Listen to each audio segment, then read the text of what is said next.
చాలా ఆంధ్రప్రదేశ్ 5 కోట్ల మంది ప్రజలు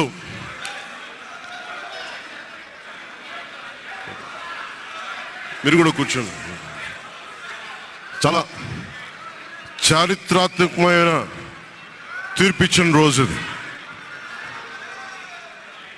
ఏ మాటకైతే మనం కట్టుబడి ఉన్నామో ఆంధ్రప్రదేశ్ ప్రజలకి జవాబుదారీతనంతో ప్రభుత్వం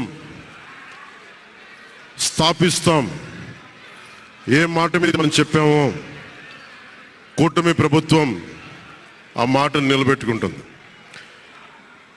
ఈరోజు మీ అందరికీ జనసేన పార్టీ ఆఫీస్ కేంద్ర కార్యాలయం నుంచి, ఈ వేదిక నుంచి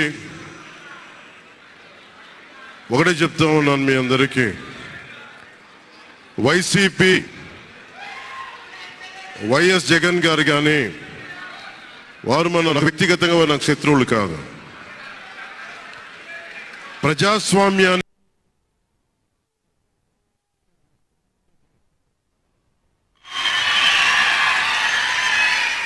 ఇది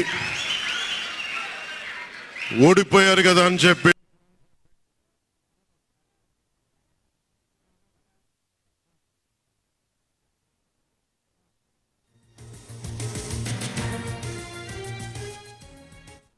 ఇది కక్ష సాధింపు సమయాలు కాదు.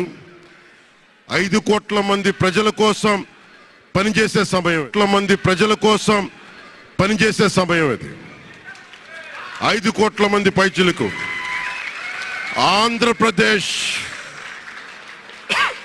ఆంధ్రప్రదేశ్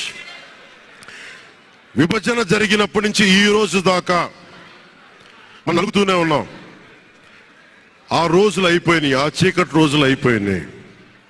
ప్రతి ఒక్కరం బాధ్యతతోటి భవిష్యత్తు తరాల కోసం బాధ్యతని భుజాల మీద వేసుకొని చాలా బాధ్యతాయుతంగా జవాబుదారీతనంతో కూడిన రాజకీయ ప్రభుత్వం, రాజకీయ మనకి ఆలోచన విధానం ఉంటుంది.